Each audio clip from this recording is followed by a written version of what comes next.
어제 이제 정청래 당대표가 결국 무릎을 꿇고 조국혁신당과의 합당은 지방선거 이후로 하겠다라고 중단된 상황이고 무산된 상황인데 여기서 지금 진보 진영의 빅스피커들 역할을 지금 두 사람이 하고 있었죠. 김어준 씨랑 유시민 씨가 하고 있었는데 이들의 영향력도 상당히 줄어든 게 아니냐라는 해석도 나오고 있습니다.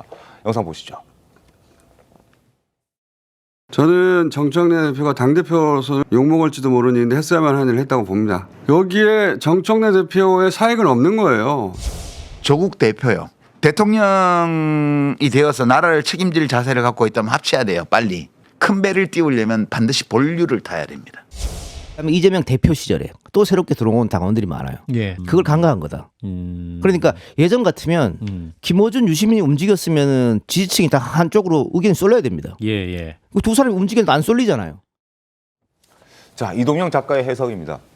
옛날 같으면 다 쏠렸을 건데 지금 그렇지 않지 않느냐. 결국 지방선거 전에 합당 무산되지 않았느냐. 두 사람의 영향력도 상당히 이제 떨어졌다라는 분석이거든요. 최찬희 교수 어떻게 보십니까? 전 그것보다도 물론 중요한 말씀인데 네. 대통령 권력을 우리가 볼 필요가 있어요. 지금 이재명 대통령이 취임한 지 이제 8개월 됐잖아요. 네. 그리고 지지도가 상당히 견고하고 안정적이에요.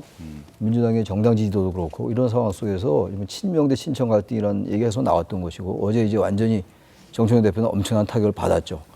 그러니까 이것도 김어준, 유시민 작가가 영향력이 있는 거 다 인정하죠. 사실 김어준 씨 같은 경우는 사실상 정치인이에요. 방송인 앵커라고 보기, 방송인 유튜버라고 보기보단 말이죠. 네. 민주당 정치인들은 거기 가서 쭉 출연하고 이런 것들을 굉장히 또 그 진영 내에서 위상을 확립하는 그런 길로 아는 것 같아요. 근데 지금 김어준 씨 같은 경우는 지금 이번에 특검 추천 문제가 굉장히 논란이 됐잖아요. 네. 전전철 변호사를 추천한 거에 대해서 이재명 대통령이 대단히 노했다라는 화를 냈다라는 게 흘러나왔어요. 그럼 애도 불구하고 전준철 변호사를 했어야 된다 이런 취지 얘기를 한 걸로 제가 알고 있습니다만 그러니까 이 대통령 권력이라는 게 만만한 권력이 아니에요. 특히 대통령제 하에서. 근데 지금 이 정청래 대표나 정청래 지도부의 일부 그 측근들은 너무 만만히 봤던 거라고 저는 봐요.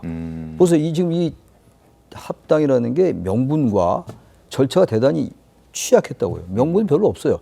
이 당과 당의 합당 통합은 말이죠. 정말 선거에 닥쳤을 때 위기에 처했을 때 통합하는 것. 이게 원래 통합의 연합정치 가장 정청래 기본이에요. 대표가 대통령의 권한을 너무 가벼이 봤다. 좀 그렇게 보고 그렇다면 이 조국 혁신당과 합당하는 게 지방선거의 승리다. 지방선거는 지금 그러지 않아도 승리할 수 있는 상황인데 너무 무리했다 이런 얘기예요. 절차도 그랬고. 그러니까 대통령 권력과 그리고 이건 대표 연임과 관련을 안 지어서 볼 도리가 없다고요. 네. 조국 대표는 조국 대표대로 합당을 함으로써 자신의 미래의 어떤 큰 정치 꿈꾸는 것 같았고 이게 대통령 권력하고는 부딪히는 부분이에요.